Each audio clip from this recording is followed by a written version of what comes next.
Hello Internet, and welcome to a closer look at Freelancer, 2003 classic space sim that is still being played today. In this video, I'll take you through some of the things you can do in this huge universe once you finish the main story of Freelancer and you are left in an open space game that is ready to be discovered. Once the main story is finished, you find yourself on planet Manhattan, and the first thing you should do is get out of there. Freelancer Alpha 1-1, this is Planet Manhattan. Planetary docking cleared. Good luck out there. Once in space, I can pull up the universe map. Playing the main story, I've been to about 30 star systems, but that's barely scratching the surface. My new mission is to dive into this universe and explore.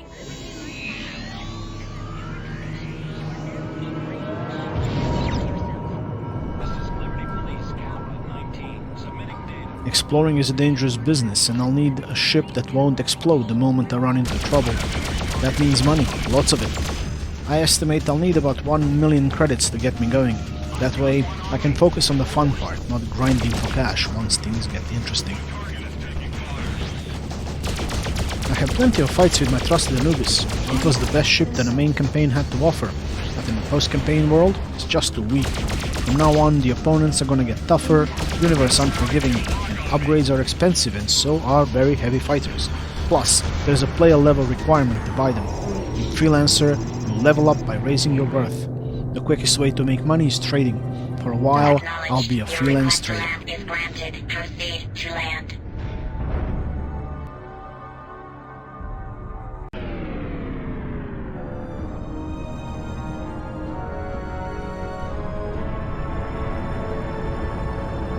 My first stop is New Berlin. Apparently, even in the distant future, you can't beat German engineering. I bought Hambach, the toughest freighter in the core systems. 250 cargo space, 8 turret and gun mounts, 5,800 hull. Exactly what I need. My new freighter, however, is slow. Its maneuvering thrusters seem to be a purely decorative feature, and carrying 250 units of expensive cargo around turned me into a target. Everyone and their grandmother wants to rob and blow me to pieces, and not necessarily in that order. Avoiding fights is my best bet. I keep to trade lanes, always watching the purple line under the waypoint indicator. It warns if an ambush is ahead. It's not foolproof, but it did save me a few times.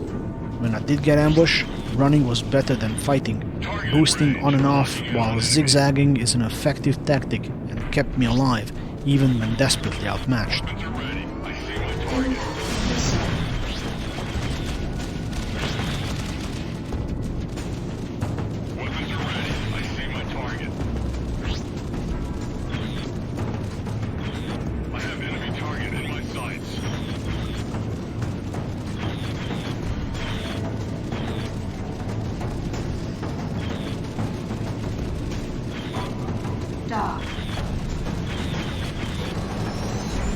Trading itself is simple.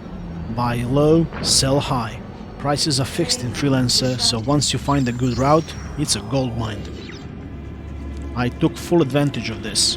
New Berlin sells diamonds cheap, and New Tokyo pays top dollar for it. New Tokyo has engine components, Cambridge loves them. Cambridge has gold for Freistadt, which, as it turns out, sells diamonds even cheaper than New Berlin. Buy, survive, sell, repeat. After a few rounds, I hit 1 million credits, and quicker than you may think. When you have about 1,000 credits of profit per unit and you carry 250 units, things add up fast. This is Freistadt. We see you on our scope.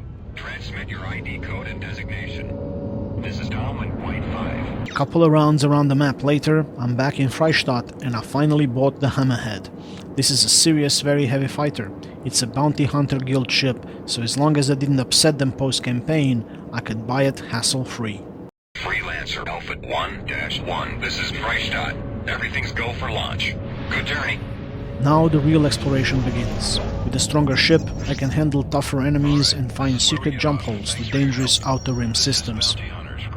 The best tool for the job is the map. I simply open the local system map and switch to patrol paths. If friendly, neutral or enemy patrols cluster in an area, there's gotta be something worth checking out there.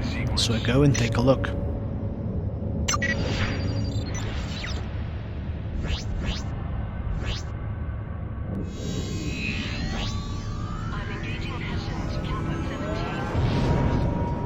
Of course, someone will get blown up because of my curiosity.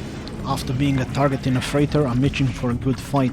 A lot of somebodies as it turns out, and I just love their hammerhead.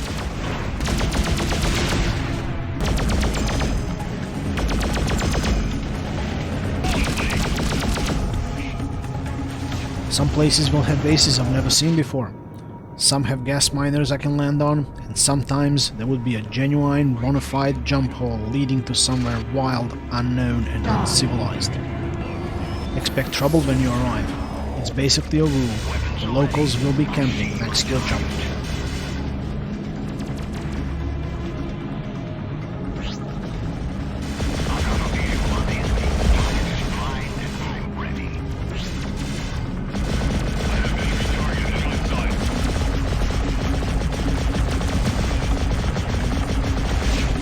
Once I survived the initial welcoming committee, I used the same patrol path trick to find more points of interest, which lead to more bases, jump holes, and more adventures and places to investigate.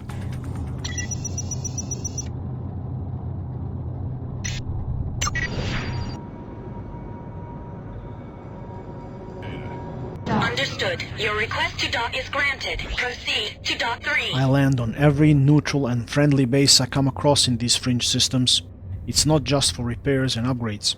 Landing on these bases, especially the neutral ones, allows you to bribe some locals to hack your reputation record. Just go to the local bar and look for a person with a $sign next to them when they highlight it. Good day, sir. So, what may I get you? With a couple of well-praised bribes, I was able to access better ships and enter systems that would otherwise be impossible to get in or navigate due to the sheer number of unfriendly groups in the area. Hey man, what you need? What do you have for me? First visit, eh? Yeah, that's right. Oh, well I work for the zoners. We don't really run this place, but we have an understanding with the people who do. You know, your rep could use a little fixing, for a small fee. Yeah? What's up? Fine. Alright then, good luck. Freelancer Alpha 1-1. This is Leon. Everything's go for launch. Good luck out there. Freelancer has a complex system of alliances, and it's worth your time checking it out. Corsairs, for example, hated me. Price of the bribe depends on how much the particular group dislikes you, and so for 105,000 credits I got on their good side, gaining access to the Titan, one of the best ships in the game. You can do the same with the Red Hessians to get their stiletto, or even both if you play your cards right. The best way to start is to bribe befriend the zoners. They have no official allies, but connections everywhere, and their free ports are neutral grounds for everyone. Freelancer universe is massive, with around 60 star systems to be discovered. Some are desolate, some are full of radiation with a neutron star, and others are ruled by criminal factions who made their own version of civilization in the Outer Rim. There are even nomad controlled systems. If you fight them long enough, some will drop nomad blasters and cannons, which don't use energy and look incredible in action.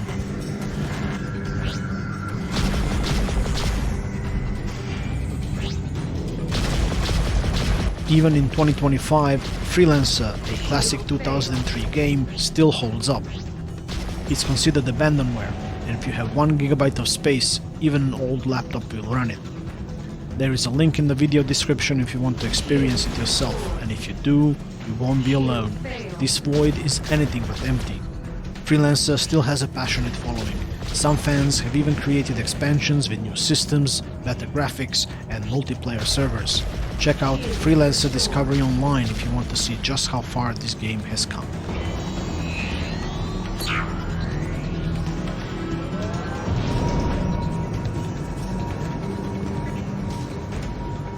If you enjoyed this video, encourage me with a like, subscribe to The Vintage Gaming for full playthrough of Freelancer and other classic games. Thanks for watching, and I'll see you in the next one.